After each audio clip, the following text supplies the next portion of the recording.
ICT subject দেখবে এখন। ICT in financial institutions, এই সাবজেক্টের বড় একটা বিষয় হলো যে আমাদের এখানে ৬টি না ৫টি অধ্যায় আছে।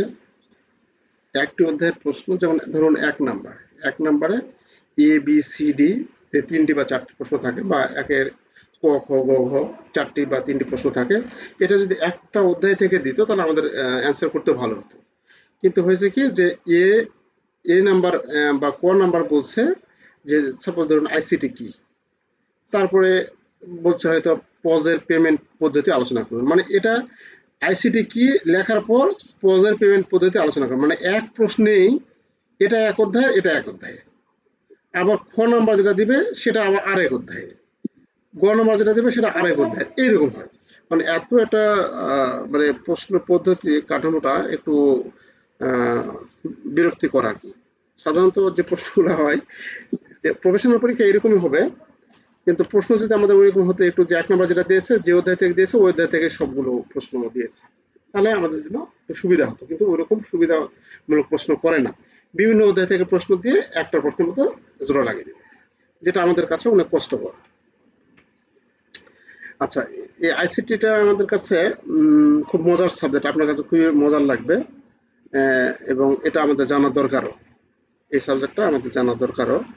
কারণ আমাদের ব্যাংকিং তো অনেক গতিশীল, অনেক বেশি গতিশীল এবং খুব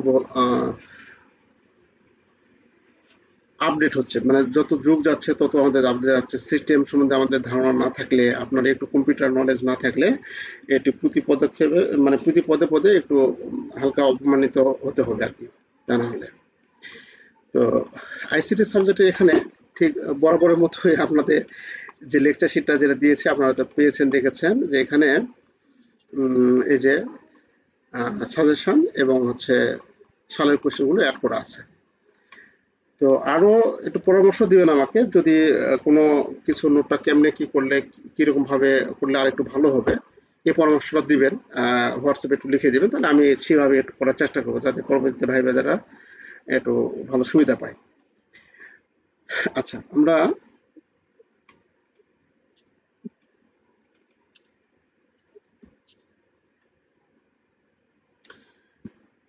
এটা আমাদের কখনো আসে নাই, কিন্তু তারপরে আমরা জানার দরকার আইসিটি কি। আইসিটি কি এবং দেখুন একটি অধ্যায়ে কতগুলো প্রশ্ন আছে, ১ নাম্বার থেকে শুরু হয়েছে। এই অধ্যায় কত বড় অধ্যায় একটু দেখেন, চিন্তা করে দেখেন, এতগুলো প্রশ্ন কেমনে কিভাবে ইয়ে করা, কিন্তু ছোট ছোট প্রশ্ন, খুব বড় বড় না। অনেক প্রশ্ন, অনেক। দেখুন ৬০, সরি এটা ৬১, এটা ৬২ নাম্বারিং একটু মিস্টেক হয়েছে, ৬৩, ৬১, ৬২, ৬৩। ও না, এখানে আলাদা করা আছে, এটা আলাদা। ৬৩ এখানে চলে গেছে ৮০, ৮১, ৮২, ৮৫টা প্রশ্ন একটা অধ্যায়ে। তাহলে এই ৮৫টা প্রশ্ন এটা কেমনে কি করবেন, এতগুলো প্রশ্ন। আমাদের এই সাবজেক্টটা রেডি করতে যে এত কষ্ট, কি পরিমাণ কষ্ট হয়েছে এটা বলে শেষ করা যাবে না, এত পরিমাণ কষ্ট হয়েছে। তো যাই হোক, আমাদের এখানে সালের যে কোশ্চেনগুলো আছে ওই কোশ্চেনগুলোর প্রতি আমরা বেশি ইয়ে হব। হ্যাঁ, হ্যালো। হ্যাঁ, শুধু বিগত বছরগুলোর প্রশ্ন এবং অ্যান্সার এইটা করা যায় কিনা? একটা আলাদা শর্ট একটা বই হবে শুধু বিগত বছরের প্রশ্ন এবং অ্যান্সার।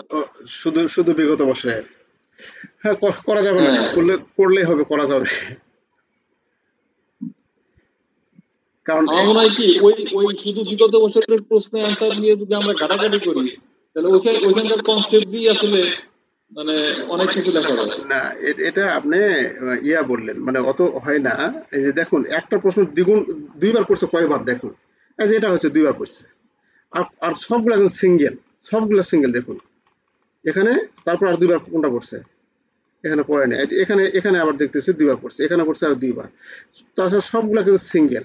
এই যে সবগুলা সিঙ্গেল দেখুন, এটা সব সিঙ্গেল, কোনটা মিল নেই। কোনোটা মিল নেই। এখন এরকম ভাবে তারপর হয়তো সবগুলা করলে হয়তো বেশি ভালো হবে ইয়া করার জন্য। আচ্ছা, আমরা ওইরকম করবো আর কি। তাহলে আমরা আইসিটিটা একটু ধারণা নেই, আমরা আইসিটি জিনিস ইয়েটা কি, বিষয়টা কি আসলে।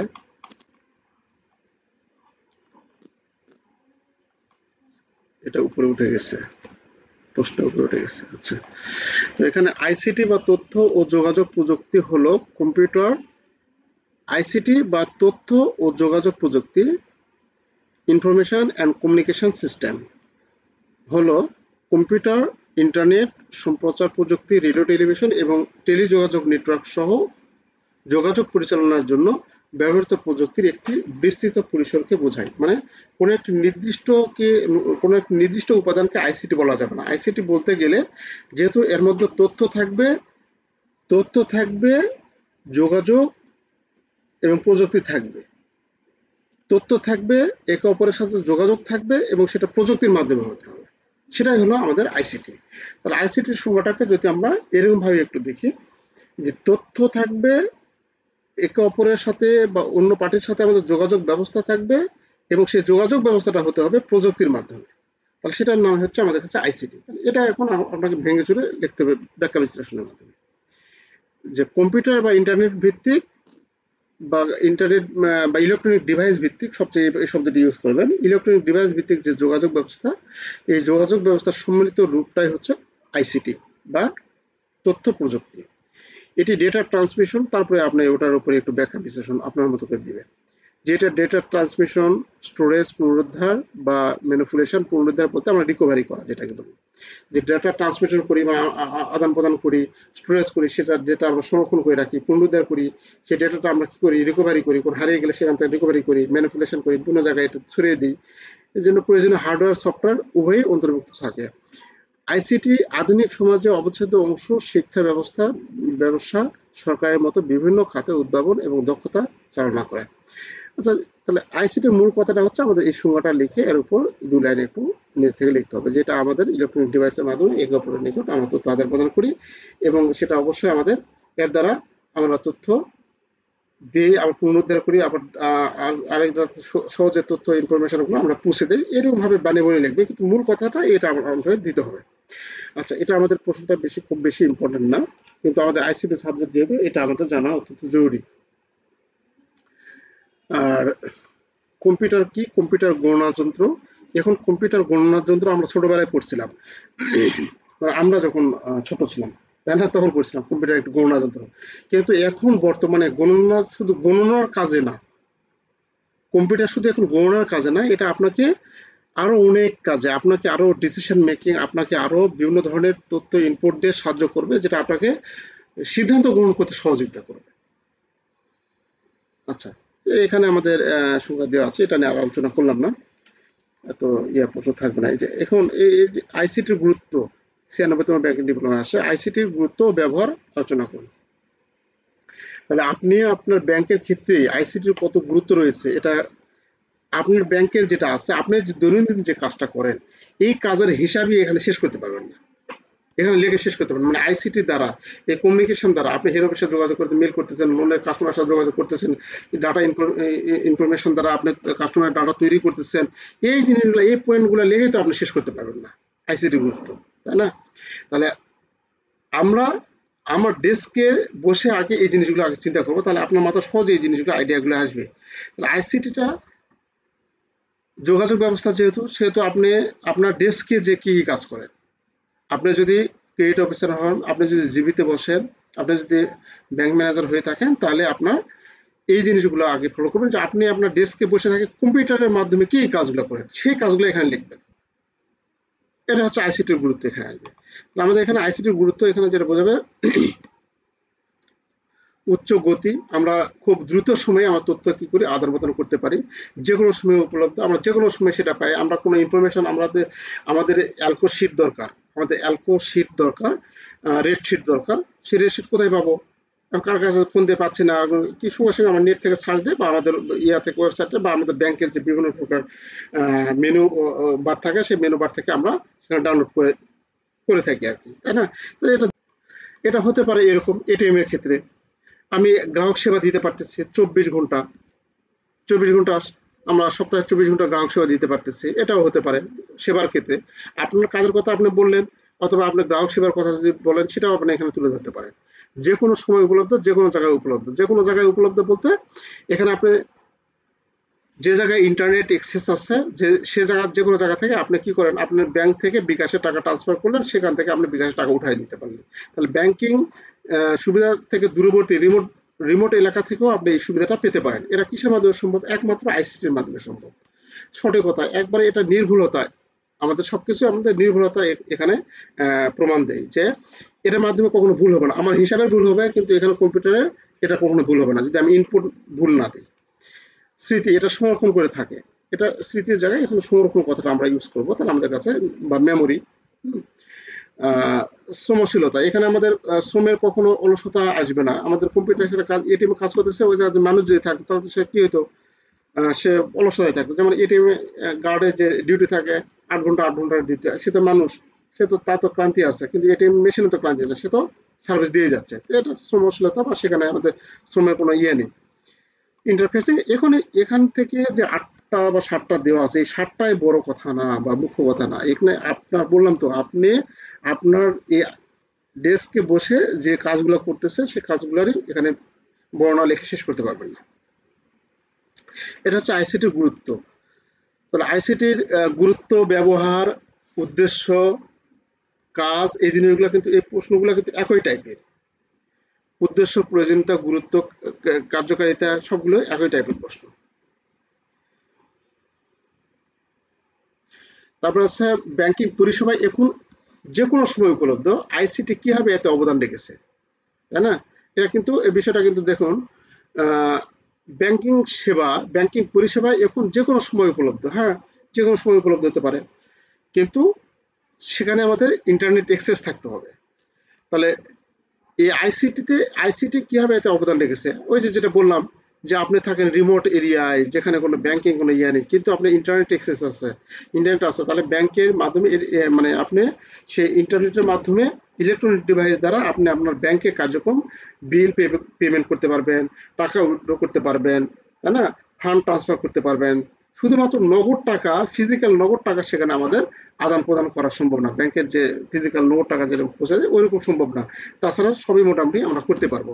এটা কিসের দ্বারা সম্ভব হয়েছে, এই কথাগুলো আমরা লিখতে হবে কিন্তু, যে আমাদের রিমোট এরিয়ায় যেখানে আমাদের ব্যাংকিং পরিষেবা, সরাসরি ব্যাংকিং পরিষেবা নেই, সেখান থেকে আমরা ইন্টারনেটের মাধ্যমে আমাদের ফান্ড ট্রান্সফার করতে পারি, বিল পেমেন্ট করতে পারি, আমাদের মোবাইল রিচার্জ করতে পারি, অন্য ক্রেডিট কার্ডের বিল দিতে পারি, এরকম বিভিন্ন লিখবে যেটা দেওয়া যায়। লিখে আমরা কি করতে পারি, এটা সম্ভব হয়েছে, সবগুলো সম্ভব হয়েছে কিসের কারণে? আইসিটির ফলে। এখানে যদি আমাদের ইলেকট্রনিক ডিভাইস এবং আমাদের ইন্টারনেটের সেবা যদি না পাইতাম, তাহলে এই কাজগুলো করা কখনো সম্ভব হতো না। তাই এতে আমাদের এইভাবে আইসিটি আমাদের এই ক্ষেত্রে অনেক অসীম অবদান রেখেছে, শেষ, বা আইসিটির অবদান অসীম। এভাবে আমরা এটা লিখে দেবো। ঠিক এইভাবে এই প্রশ্নটা এখানে কিন্তু আলোচনা করা আছে।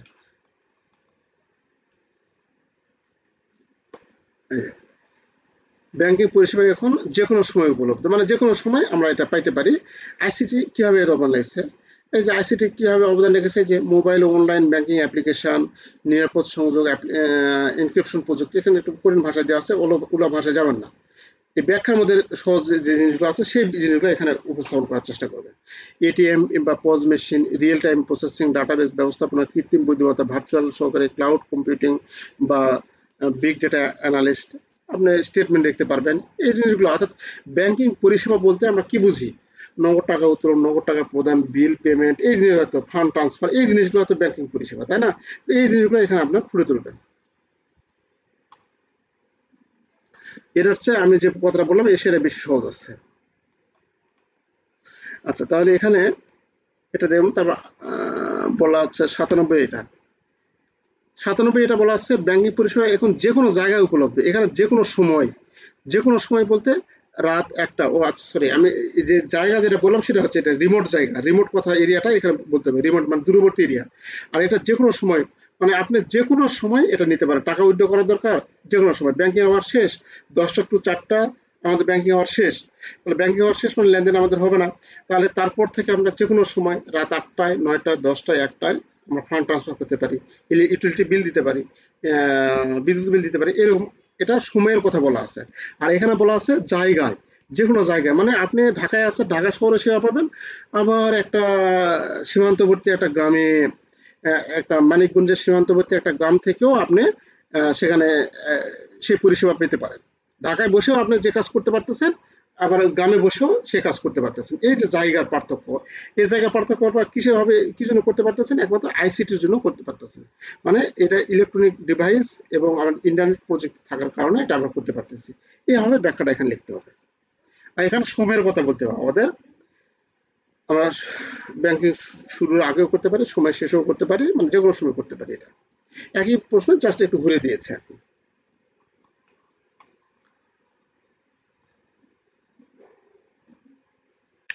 এটা আসে নাই, এটা আমাদের গুরুত্বপূর্ণ।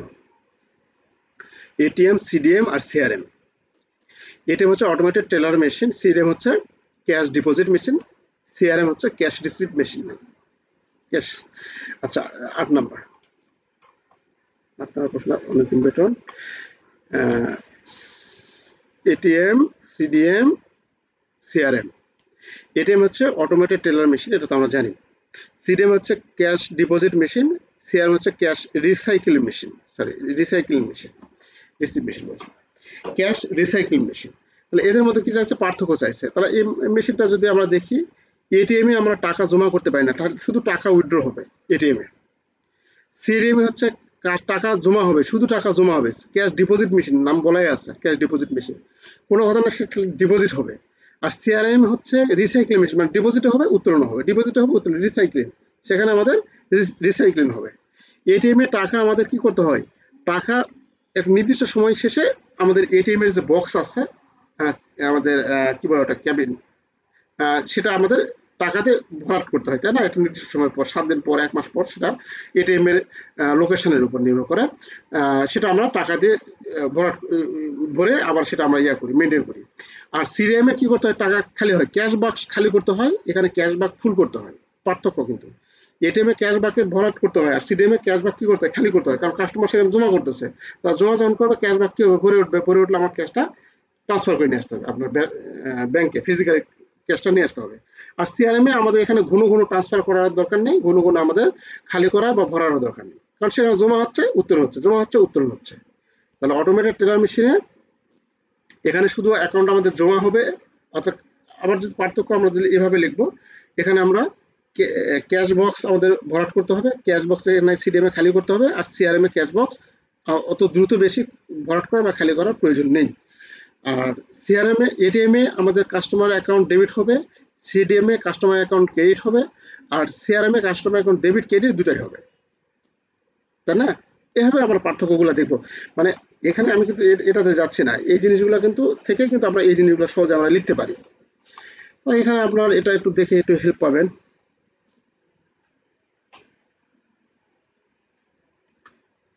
যে নগদ উত্তোলন করা যায় বইয়ের প্রেক্ষিতে একটি একমুখী মেসেজকে, এখানে অনেক কিছু লেখা আছে। আপনার শোনেন, এই জিনিসগুলো যদি আপনার একটা বার মনে করতে পারেন, মনে থাকবে এটা, কারণ এই জিনিসগুলো সহজে মনে থাকার কথাও এগুলা। যদি মনে থাকে তাহলে আমরা আমরা আমাদের যে পার্থক্য, মানে যেটা সাধারণ জ্ঞানের যে পার্থক্যটা আসবে, সেই পার্থক্যটা লেখার চেষ্টা করব।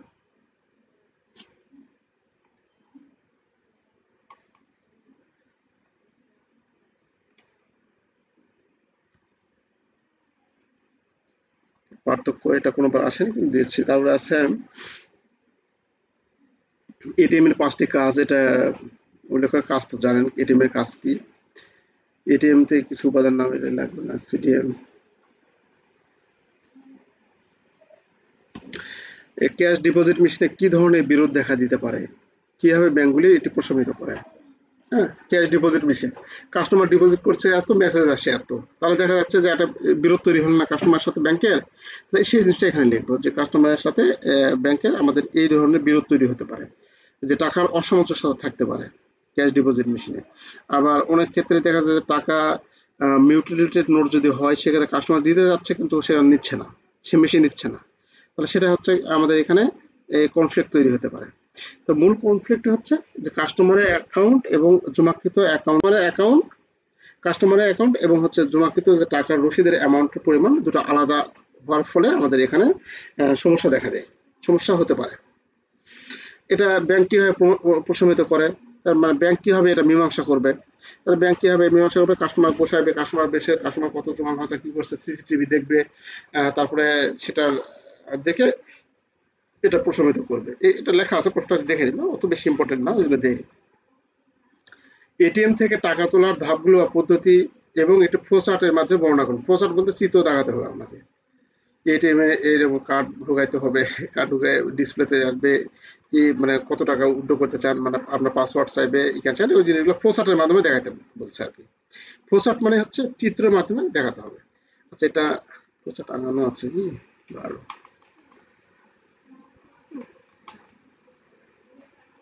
ফ্লোচার্ট ফ্লোচার্ট ওরকম ভাবে দেখা নেই। আচ্ছা, এটিএম থেকে ক্যাশ তোলার ধাপগুলো এটা আর বর্ণনা না করি, এটা আপনারা নিজেরাই পারেন, কারণ আপনি এটিএম এ টাকা তুলতে এটিএম কার্ড দিয়ে তো টাকা উঠান। তাহলে এটা জাস্ট ওই জিনিসটা এটিএম শনাক্তকরণ, মানে কোন এটিএম থেকে কোন এটিএম এর বুথ থেকে টাকা উঠাবেন এটা আপনাকে শনাক্ত করতে হবে। এটিএম কার্ড প্রবেশ করাতে হবে, ভাষা নির্বাচন করুন, পিন লিখুন, ওই যে যে বিষয়গুলো আছে ওই জিনিসগুলো এখানে তুলে ধরা হয়েছে, দেখে দিন, অত বেশি ইয়ে না। স্কিপ করে গেলাম, অনেক প্রশ্ন তো এই জন্য এটা স্কিপ করলাম একটু। পজ টার্মিনালে কিভাবে অর্থ প্রদান করা হয় তা বর্ণনা করুন।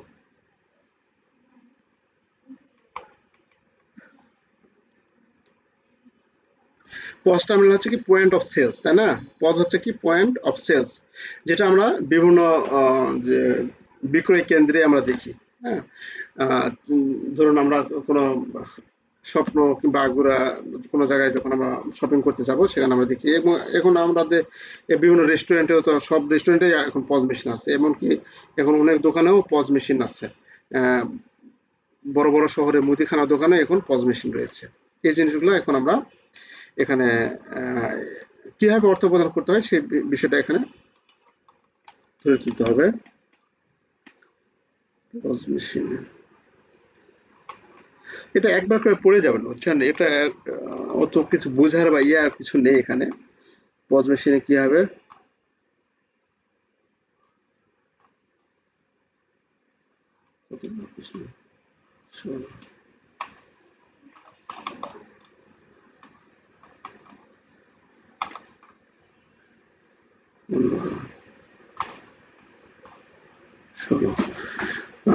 এখানে আমাদের ওই ধাপগুলা বলে দেওয়া আছে, ফ্লোচার্ট এইভাবে দেখানো আছে।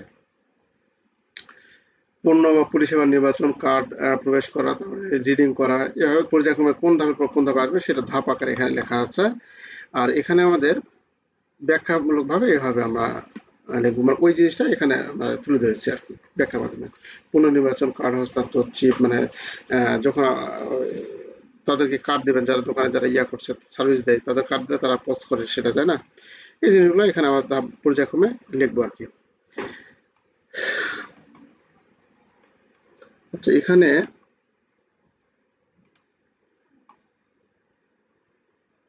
এত প্রশ্ন,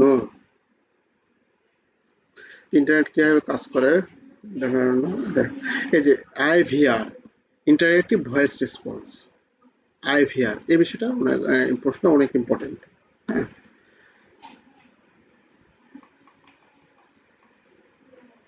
ইন্টারেক্টিভ ভয়েস রেসপন্স অর্থাৎ আমরা কোনো জায়গায় যেমন মোবাইলে কোনো জায়গায় যখন আমরা কল দেই তখন কিন্তু বলে যে আপনি অমুক চাপুন, অমুক সেবা কি পেতে চান, এক চাপুন। আপনি কি লোন বা ক্রেডিট কার্ড সম্বন্ধে জানতে চান, তাহলে দুই চাপুন। যদি আপনি অ্যাকাউন্ট সার্ভিস সম্বন্ধে জানতে চান, তিন চাপুন, এরকম বলে না? এটা হচ্ছে ইন্টারেক্টিভ ভয়েস রেসপন্স, আইভিআর, ওটাই। তো এটা কত নম্বর আছে, এটা অনেক ইম্পর্টেন্ট প্রশ্ন এবারের জন্য, 22 নম্বর।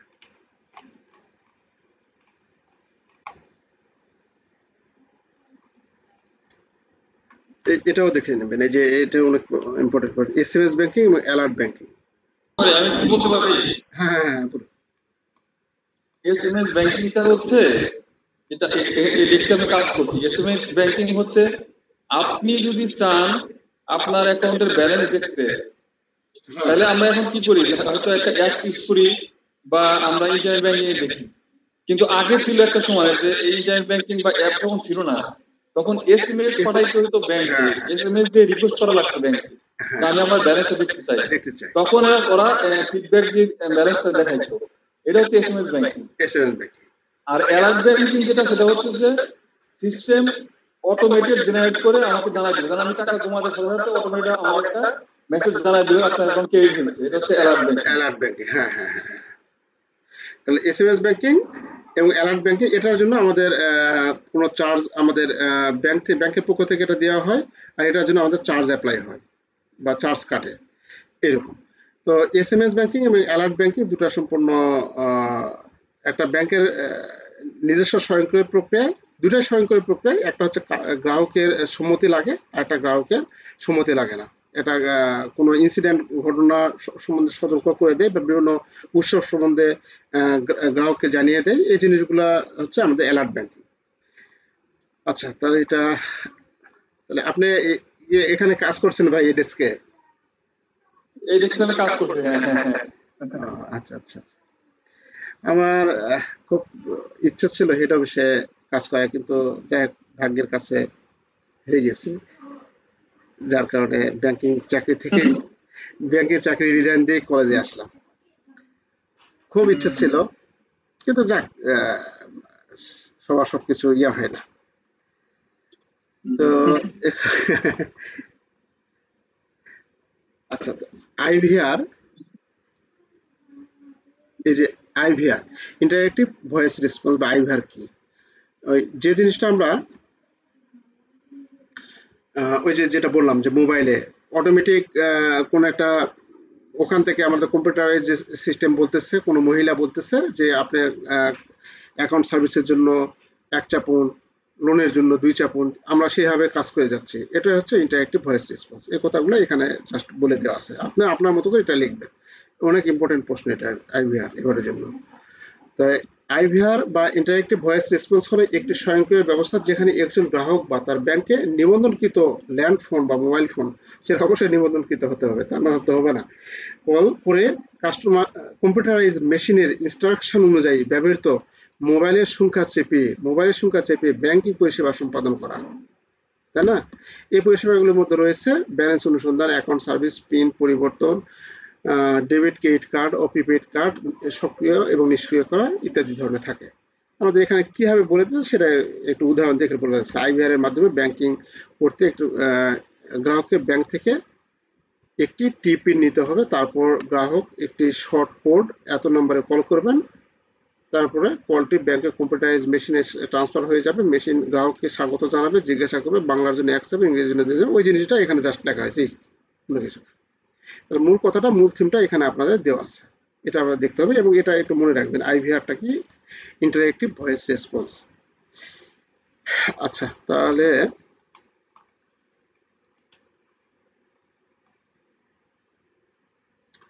আজকে 11:18 বেজে গেছে, আজকে এই পর্যন্ত থাক, নাকি জুলাস ভাই?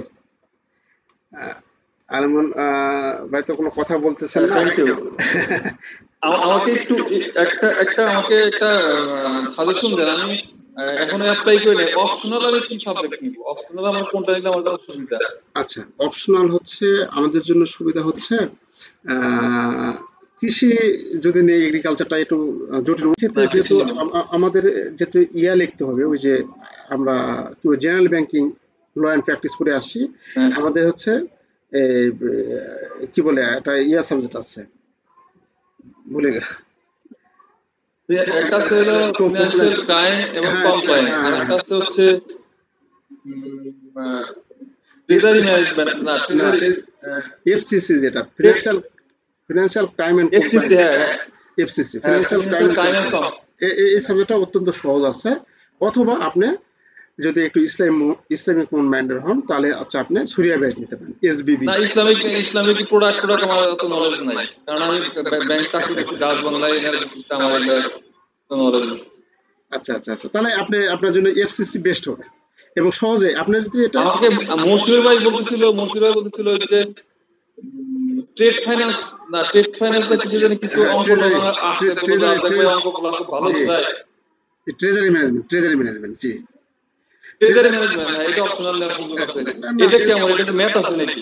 একটু ম্যাথ আছে, ওটা ম্যাথ আছে। আর ওটা হচ্ছে এটা যেহেতু ওটা অপশনাল অর্থ এই সাবজেক্টটা সহজ। ওটা আগে মেইন ছিল বুঝছেন? আচ্ছা এসএসসি ওটা আগে মেইন ছিল তো, যার মেন ছিল। কারণে হ্যাঁ যার কারণে ওটা পড়তেই হতো, ওই জন্য ওটা পড়াইছে। কিন্তু ওটা এটা যে অপশনালে চলে গেছে, মানে অর্থ এই সাবজেক্টটা সহজ। আচ্ছা ঠিক আছে, ওকে আমি তাহলে কালকে অ্যাপ্লাই করব তো এই জন্য। হ্যাঁ এটা এটা অ্যাপ্লাই করে এই সাবজেক্টটা নিয়ে এটা সহজ আছে। আর আনন্দ ভাই আমি কিন্তু ওই যে আপনার যে সময় নিয়েছে আমি ওটা কমপ্লিট করে পাঠিয়ে দেবো এফসিসিটা। আচ্ছা, আর আমি একটু পরে আপনাকে পেমেন্টটা দিয়ে আমি যে আপনার যে নাম্বারটা দেয়া আছে ওই নাম্বারই তাই না? ওই যে জি জি ইয়েতে হোয়াটসঅ্যাপে যে নাম্বারটা দেয়া আছে ওই নাম্বার জি। আমি পাঠিয়ে আপনাকে স্ক্রিনশট দিয়ে দিচ্ছি। ঠিক আছে, এই আচ্ছা আধা ঘন্টার মধ্যে দিয়ে দিচ্ছি। আচ্ছা ঠিক আছে জি, ভালো থাকবেন। Thank you. জি আসসালামু আলাইকুম। ওয়ালাইকুম আসসালাম।